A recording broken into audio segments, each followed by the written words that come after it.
ऊपर नहीं हूँ। তই মালিক হয় মালিক যদি হয় সেইকেইটা ওপৰতহে মালিক দেখাবি আমাৰ খিলঞ্জীয়া ভূমিপুত্ৰ ল'ৰাৰ আগত যদি নেক্সট পাৰ্ট যদি नहीं बॉस नहीं, मैं राजा नहीं हूँ, राजा बनना भी नहीं चाहता हूँ। मैं राजा के अगेंस्ट हूँ, कॉन्सेप्ट के अगेंस्ट हूँ। दोस्तों, अमेरिका ने डबल ट्रिपल झटका भारत को दिया। इससे भारत को लग रहा था कि कम से कम रशिया अब तो साथ खड़ा हो जाएगा, लेकिन अब रशिया ने भी बहुत बड़ा झटका दे दिया है भारत को। पहले अमेरिका ने दिया, फिर यूके ने दिया। यूके ने भारत को उन 12 देशों की लिस्ट में डाल दिया जो सीधे तौर पर वहां अशांति फैला रहे थे उसके देश में। यूके ने झटका दिया और अब रशिया और चाइना तो खैर है ही, रशिया ने भी झटका दे दिया। यानी कि विश्व गुरु हर तरीके से फंसते हुए नजर आ रहे हैं पूरे देश में। भारत की विदेश नीति को मटियामेट करने के बाद अब आराम से जो है 75 साल के होने जा रहे हैं, सत्ता से भी चले भी जाएंगे तो भी क्या ही उनको फर्क पड़ेगा, लेकिन भारत की विदेश नीति को गर्त में झोंक दिया। आज के इस वीडियो में मैं आपको दिखाने जा रहा हूं कि कैसे भारत का पुराना दोस्त रशिया आज भारत के साथ नहीं खड़ा है, कैसे चाइना के साथ एक तरीके से मिल जा खड़ा हुआ है। दोस्तों, वो तस्वीरें दिखाऊंगा और भारत के भीतर चुनाव आयोग की बेईमानी को लेकर के राहुल गांधी का एक बड़ा बयान सामने आया, ताज़ा बयान सामने वो दिखाऊंगा। एक ऐसा खुलासा दिखाऊंगा जिससे आपको पता चलेगा कि कृषि कानूनों के वक्त कैसे सरकार विपक्ष के नेताओं को खुलेआम धमकाने भेज रही थी अपने चेले चपाटों को। ना सिर्फ नेताओं को धमका रही थी, बल्कि एक ताज़ा मामला अभिषार शर्मा से जुड़ा हुआ है।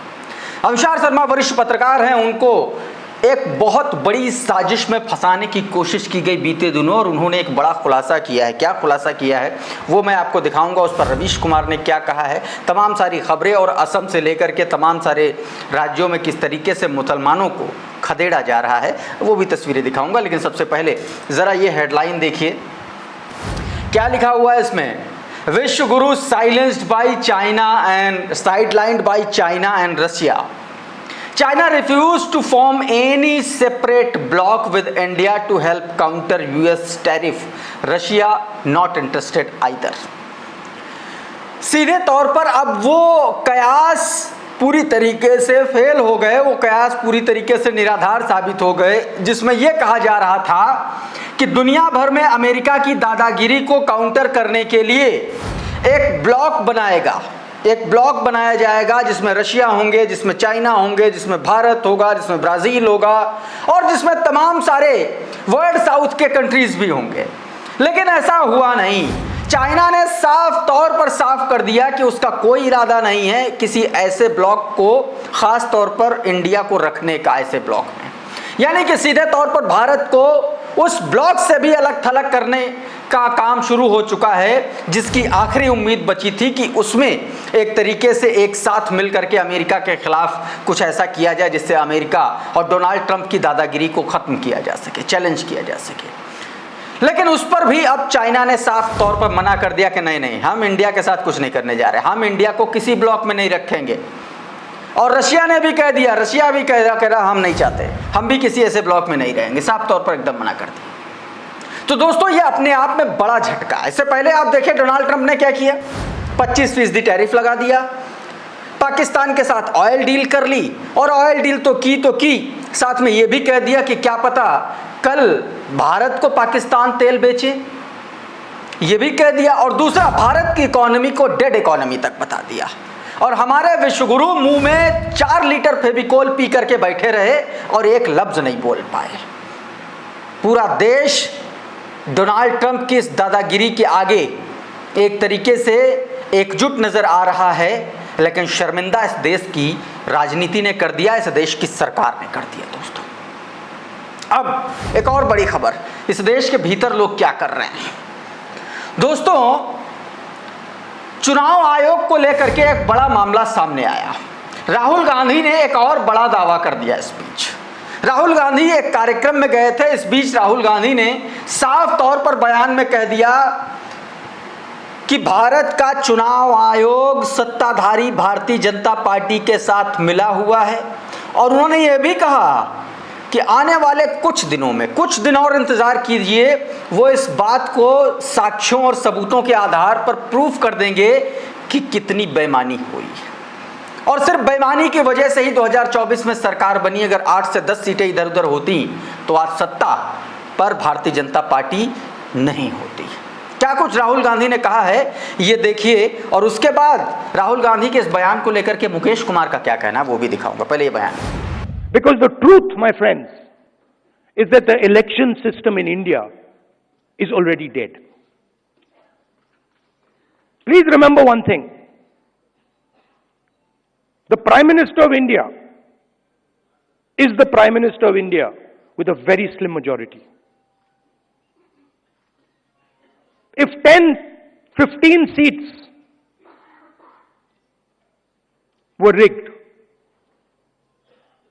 and we suspect actually the number is much closer to 70, 80, 100. If 15 seats were rigged, he would not be the Prime Minister of India. And we are going to prove to you in the coming few days. तो दोस्तों, राहुल गांधी ने सीधे तौर पर सरकार को अपने इस बयान में घेर दिया। अच्छा, बीते दिन भी राहुल गांधी ने सीधे तौर पर कहा था कि चुनाव आयोग वोट की चोरी करता है, वोट की चोरी करवाता है। और आपको पता है कि बिहार में जो SIR हुआ, स्पेशल इंटेंसिव रिवीजन जो हुआ, उसमें सीधे तौर पर दोस्तों लाखों लाख 65 लाख बताया जा रहा है, 65 लाख मतदाताओं के नाम काट दिए गए। ऑन एन एवरेज 17,000 वोट पर असेंबली कॉन्स्टिट्यूएंसी, हर विधानसभा सीट से ये वोट काट दिए गए। यानी कि सीधे तौर पर हार जीत का जो 2-4% का अंतर होता है, वो जो मार्जिन, कम मार्जिन वाली सीटें हैं, सारी की सारी सीटों पर एक तरफा जीत का पूरा एक तरीके से चौसर है वो बिछा दी चुनाव आयोग ने भाजपा के लिए। इन तमाम सारे दावों को लेकर के मुकेश कुमार लिखते हैं, राहुल गांधी ने चुनाव आयोग पर अब तक का सबसे तीखा हमला किया। उन्होंने उसे वोट चोर बताया और अधिकारियों को चेतावनी दी कि उन्हें रिटायरमेंट के बाद बख्शा नहीं जाएगा। बीजेपी और चुनाव आयोग की इस पर तीखी प्रतिक्रिया भी आई है। बीजेपी ने इसे संवैधानिक संस्था पर हमला बताया है, तो चुनाव आयोग का कहना है कि उनका बयान भ्रामक है। राहुल गांधी तो बम फोड़ने की बात कर रहे हैं, कह रहे हैं कि बम फूटेगा तो चुनाव आयोग नजर भी नहीं आएगा।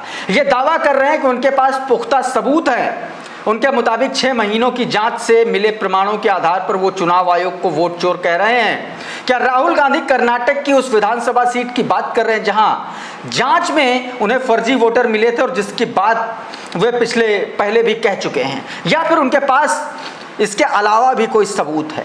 लेकिन जब तक वो सबूत सामने नहीं रखेंगे तब तक उनकी बात पर कौन भरोसा करेगा। ये सही है कि चुनाव आयोग की कोई भूमिका, विश्वसनीयता उसकी नहीं बची है और हर कोई उसे मोदी सरकार का एक विभाग मानने लगा है, लेकिन पूरी तरह से उसका बेनकाब करने के लिए निर्णायक सबूत सामने नहीं आए। तो क्या राहुल गांधी के सबूत निर्णायक हो सकते हैं? क्या वो इतने पुख्ता हो सकते हैं कि उनको कोई झुठला नहीं सकेगा? और अगर ऐसा हुआ तो भारतीय राजनीति में बवाल मच जाएगा। दोस्तों, तमाम सारे मौजूद सवाल यहाँ पर डॉक्टर मुकेश कुमार ने सीधे तौर पर उठा दिए। दोस्तों, उधर दोस्तों इस कार्यक्रम में जब राहुल गांधी पहुंचे तो वहां पर नारे लगने लगे। तमाम सारे लोग भीड़ से नारे लगाने लगे, देश का राजा कैसा हो, राहुल गांधी जैसा हो, देश का राजा कैसा हो, इस तरीके से नारे लगा रहे थे। लेकिन राहुल गांधी ने यहीं पर अपना सबसे पावरफुल मूव चला और उन्होंने साफ तौर पर कह दिया कि वो राजा और रानी वाले कॉन्सेप्ट पर यकीन ही नहीं करते। सीधे तौर पर उन्होंने कह दिया कि बॉस, मैं राजा वाजा नहीं हूँ, राजा बनना भी नहीं चाहता और मुझे इस कॉन्सेप्ट में कोई दिलचस्पी नहीं है, मैं इस कॉन्सेप्ट के पूरी तरीके से खिलाफ हूँ। क्या कुछ राहुल गांधी ने कहा, सुनिए जरा। नहीं बॉस, नहीं, मैं राजा नहीं हूं, राजा बनना भी नहीं चाहता हूं। मैं राजा के अगेंस्ट हूं, कॉन्सेप्ट के अगेंस्ट हूं। तो दोस्तों, इस तरीके से वो राजा वाला जो कॉन्सेप्ट था वो सीधे तौर पर उन्होंने धराशायी कर दिया पहले ही कि भारतीय जनता पार्टी उनको राजकुमार कहते चली आई है। दोस्तों, खुद मोदी जी, राहुल गांधी ने यहां पर उसको पूरी तरीके से धराशायी कर दिया। अच्छा, एक और बड़ा खुलासा किया। जब कृषि कानूनों के खिलाफ, 3 काले कानूनों के खिलाफ देश के किसान बॉर्डर पर, सिंघू बॉर्डर पर मर रहे थे, उस वक्त राहुल गांधी को सरकार क्या कर रही थी? धमका रही थी। राहुल गांधी ने आज उसी कार्यक्रम में इस बात का खुलासा किया और कहा कि मैं कृषि कानूनों के खिलाफ लड़ रहा था तो अरुण जेटली जी ने मुझे धमकाने के लिए भेजा था। अरुण जेटली को सरकार ने उनको धमकाने के लिए भेजा था और अरुण जेटली ने उस वक्त राहुल गांधी को धमकाते हुए कहा था कि अगर तुम कृषि कानूनों के खिलाफ लड़ते रहे तो हम तुम्हारे खिलाफ कार्रवाई करेंगे।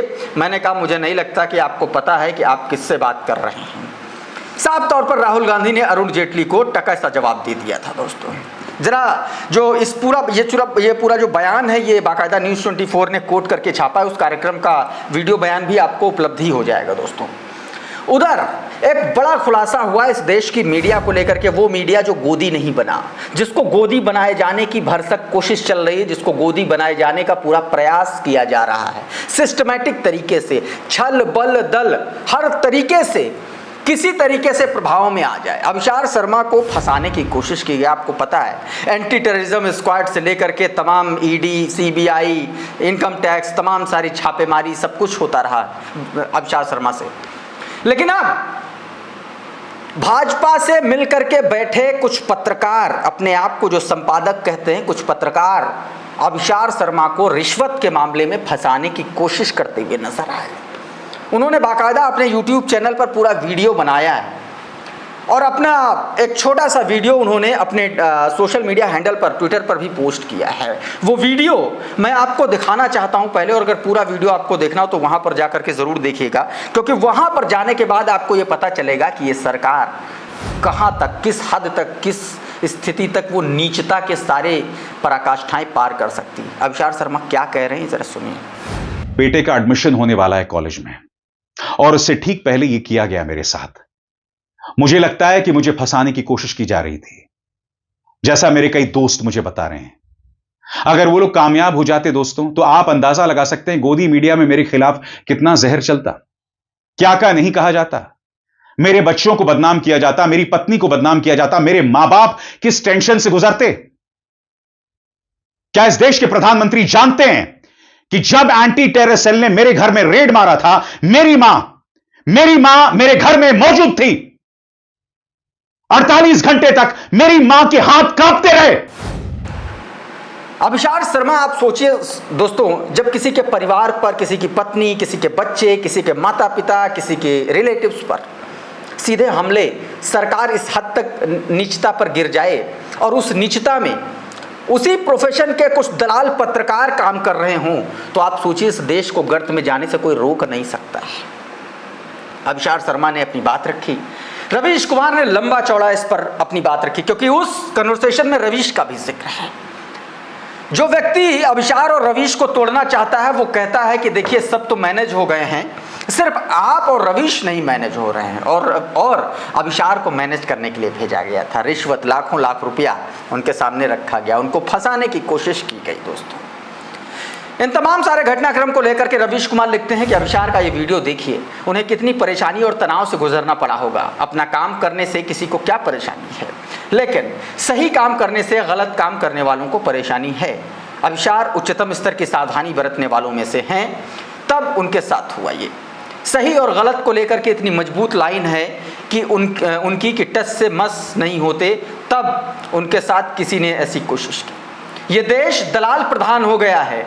अगर हर जगह आपको दलाल मिल जाएंगे जो कोई मेहनत करते हैं, मेहनत नहीं करते, इनका काम मिलना होता है, कॉफ़ी, लंच, डिनर के लिए बुलाना होता है, और इन दलालों की भाषा ऐसी होती है कि शेक्सपियर की अंग्रेजी भूल जाएं।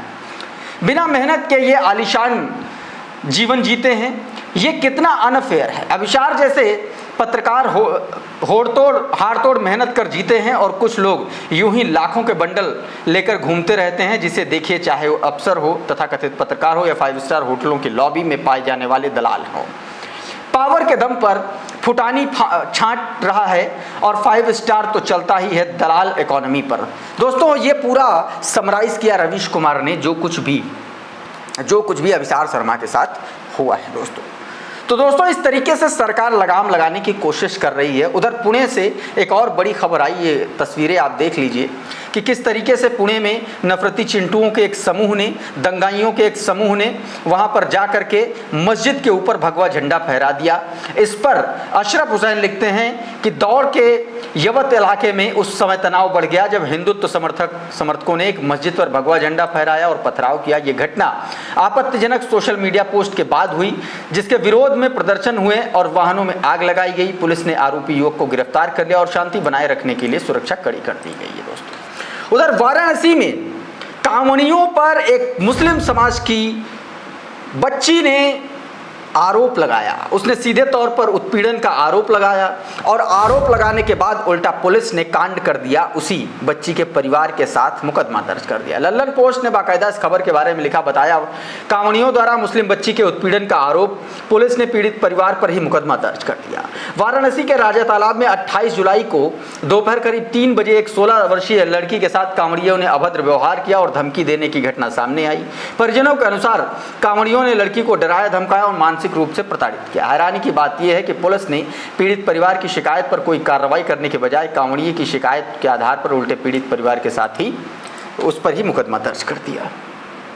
एक और वीडियो जरा देखिए, ये आपकी स्क्रीन पर है। ये वीडियो दोस्तों असम के डिब्रूगढ़ का है, 27 जुलाई का ये वीडियो है और राष्ट्रवादी जातीय समूह वीर चलित सेना नाम का जो संगठन है उसने बंगाली भाषी मुसलमानों को देखे किस तरीके से वहां से जबरन बाहर निकाल दिया, एक अपार्टमेंट से बाहर निकाल दिया, हिंसा की और उनको धमकी दी। सीधे तौर पर उनसे माफी भी मंगवाई और कहा इस इलाके में एक भी मियाँ को रहने की अनुमति नहीं दी जाएगी। सीधे तौर पर इसमें कहा गया। जरा ये वीडियो का छोटा सा हिस्सा आप सुन लीजिए।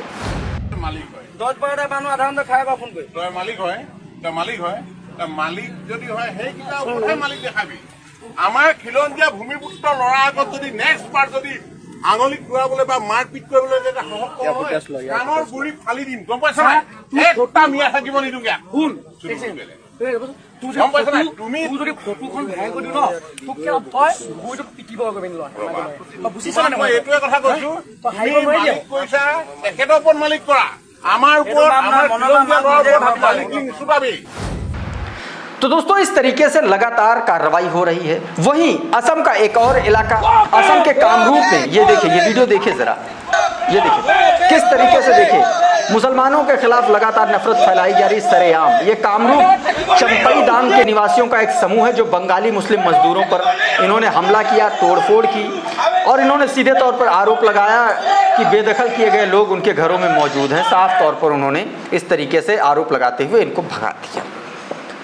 उधर भारतीय जनता पार्टी के प्रवक्ताओं, नेताओं और भारतीय जनता पार्टी द्वारा पोषित मीडिया की पोल खोल दी एक प्रवक्ता ने। कांग्रेस प्रवक्ता ने सरेआम टीवी पर नारा लगाते हुए कहा कि नाथूराम गोडसे मुर्दाबाद, और उसने कहा कि अगर आप ये मानते हैं कि उसने हत्या की थी महात्मा गांधी की, तो आप लोग ये नारा लगाइए। और यकीन मानिए एंकर से लेकर के प्रवक्ता तक किसी ने भी एक बार नाथूराम गोडसे मुर्दाबाद नहीं बोला। ये वीडियो देखिए। मैं एक लाइन सिर्फ मैंने आपको मौका दिया, आपने जवाब ही नहीं दिया। सिंगल लाइन, नाथूराम गोडसे मुर्दाबाद। कितने लोग यहाँ बोल रहे हैं? कोई धक्का बुक्की करेगा नहीं। नाथूराम गोडसे मुर्दाबाद, नाथूराम गोडसे मुर्दाबाद। एक आदमी नहीं बोल रहा है, सब लोग नाथूराम गोडसे के समर्थक है क्या? मेरा जिसे कहिए नाथूराम गोडसे मुर्दाबाद बोले, मुझे 10 सेकंड ये लोग बोल पाएंगे। अच्छा, नाथूराम गोडसे। ये गोदी चैनल TV9 भारतवर्ष। इस वीडियो में फिलहाल इतना ही। बहुत बहुत शुक्रिया, बहुत बहुत धन्यवाद। आप जुड़े रहिए आपके अपने चैनल द लाइव टीवी के साथ। नमस्कार। द लाइव टीवी, सच सबसे आगे।